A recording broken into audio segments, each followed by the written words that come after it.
Résumé du livre Atteindre l'excellence Robert Greene. Idée centrale. L'excellence n'est pas réservée à une élite de génie. Elle est accessible à toute personne prête à suivre un processus d'apprentissage rigoureux et patient. Robert Greene identifie les étapes universelles que les maîtres de tous les domaines ont suivies, depuis Léonard de Vinci jusqu'à Mozart, Darwin ou Temple Grandin. Les 6 étapes pour atteindre l'excellence. 1. Découvrez votre vocation intérieure, votre appel à la maîtrise. Suivez ce qui vous attire profondément depuis l'enfance. C'est là que se trouve votre potentiel de maître. Clé, l'excellence commence par l'écoute de soi-même. Vous devez identifier ce pour quoi vous êtes fait. 2. Soumettez-vous à l'apprentissage en profondeur. Acceptez d'être un débutant. Apprenez patiemment, observez, pratiquez et répétez sans chercher de raccourcis. Clé, c'est le processus qui vous transforme. Soyez humble et persévérant. 3. Absorbez les savoir-faire d'un mentor, la dynamique maître-apprenti. Trouvez un mentor qui incarne ce que vous voulez devenir et laissez-vous guider. Clé. Un mentor vous fait gagner des années de progression et vous évite des erreurs fatales. 4. Transcendez la règle par la pratique, l'intelligence pratique. Passez du savoir théorique à la maîtrise créative. Osez expérimenter, adapter, innover. Clé. La vraie maîtrise surgit quand vous dépassez la technique pour créer vos propres méthodes. 5. Affrontez la résistance émotionnelle, maîtrise sociale et émotionnelle. Gérez vos émotions, votre ego, les critiques et les conflits avec stratégie. Très bonne question, car la résistance émotionnelle et la maîtrise sociale et émotionnelle sont des compétences fondamentales dans le chemin vers l'excellence, selon Robert Greene dans Atteindre l'excellence. 1. La résistance émotionnelle, qu'est-ce que c'est? C'est la capacité à ne pas se laisser submerger par ses émotions, colère, peur, découragement, frustration, face aux épreuves du parcours. En d'autres mots, c'est rester stable intérieurement, même quand tout bouge autour de toi. Exemple concret. Tu reçois une critique négative sur ton projet? Tu ne réagis pas avec impulsivité, mais tu analyses objectivement. Tu échoues à atteindre un objectif? Tu ne t'écroules pas. Tu te relèves, tu ajustes, tu continues. Un partenaire te trahit? Tu ne laisses pas l'amertume bloquer ton avenir. 2. La maîtrise sociale et émotionnelle, qu'est-ce que c'est?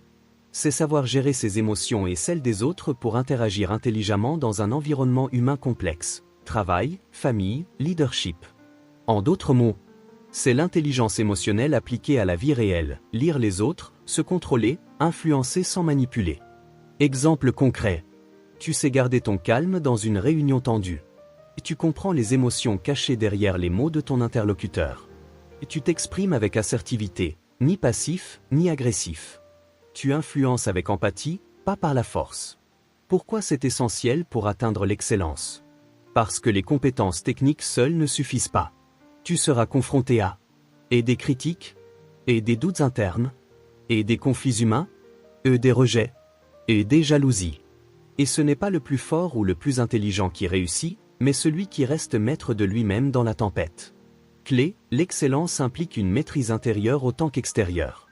6. Accéder à l'intuition de l'expert, la maîtrise. Vous agissez avec fluidité, intuition et rapidité. C'est le stade de la vraie liberté créative. Clé, ce niveau ne vient qu'après des années d'engagement total dans votre domaine.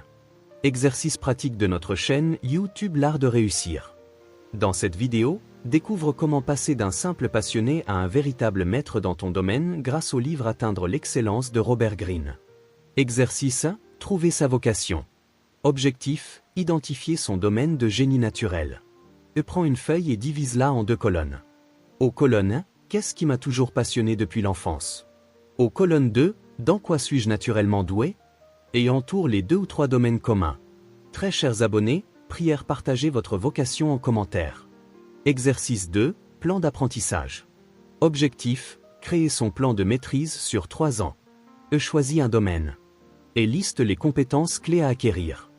Fixe un plan d'apprentissage sur 3 mois, 1 an, puis 3 ans.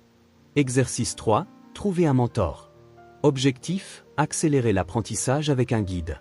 Et liste 5 personnes, en ligne ou réelles que tu admires dans ton domaine. Et envoie un message à au moins l'un d'eux avec une demande claire, concise et respectueuse. Tu peux aussi commencer par suivre leur formation ou leurs vidéos. Exercice 4, créer chaque semaine. Objectif, entrer dans la pratique intuitive. Et pendant 30 jours, Crée quelque chose chaque jour dans ton domaine, vidéo, article, musique. Et à la fin, analyse ce que tu as appris et comment tu t'es amélioré. Challenge pour notre communauté, 30 jours pour ma maîtrise. Exercice 5, maîtrise de soi. Objectif, gérer le découragement et les émotions. Parfait. Atteindre l'excellence de Robert Greene, tout en racontant mon parcours personnel, avec des obstacles, des réussites et un lien fort avec le thème de l'excellence. Il était une fois un jeune homme passionné par la réussite. Né dans un monde qui lui disait « choisis un métier » et « contente-toi de ça », il a choisi de ne pas choisir. Je suis passé par la comptabilité, l'économie, le droit, l'informatique. J'ai étudié, travaillé, échoué parfois, mais j'ai appris chaque jour. À une époque, on me disait que je me dispersais, que je devais rester dans une case. Mais moi, je voulais comprendre comment fonctionnait le monde, pas seulement une seule pièce du puzzle. J'ai eu des moments de doute. De longues nuits à me demander si j'étais sur le bon chemin. Des projets qui tombent à l'eau. Des proches qui ne comprennent pas toujours. Mais j'ai compris une chose, chaque échec est une brique posée sur le mur de l'excellence. Puis un jour, j'ai rencontré une opportunité qui a changé la donne, une entreprise innovante qui m'a permis de lier santé, entrepreneuriat et impact social. J'y ai trouvé un terrain pour appliquer toutes mes compétences, un espace pour continuer à apprendre, à guider et à inspirer. Et c'est justement pour ça que ce livre m'a touché profondément. Atteindre l'excellence, c'est plus qu'un titre. C'est un chemin de vie. Robert Greene m'a fait comprendre que chaque passion, chaque échec, chaque mentor, chaque heure de travail, m'a mené là où je suis aujourd'hui. Et toi qui me regardes, tu es peut-être à l'étape du doute ou en train de chercher ta voie. Je te le dis avec le cœur, l'excellence n'est pas un don. C'est un choix, un engagement. Et ce livre peut devenir ton plan de route. Dans cette vidéo, je vais te résumer les grandes idées du livre Atteindre l'excellence, et surtout, je vais te donner des exercices pratiques pour que toi aussi, tu puisses commencer ce voyage vers ta maîtrise personnelle. Prends un carnet, respire, et prépare-toi à changer ta manière de voir ta vie. L'excellence n'est pas un talent. C'est une discipline, une méthode, une passion. Robert Greene nous prouve qu'en suivant ces étapes, chacun peut devenir un maître dans son article. Dis-moi en commentaire, dans quel domaine veux-tu atteindre l'excellence? Et abonne-toi pour recevoir plus d'outils pour réussir.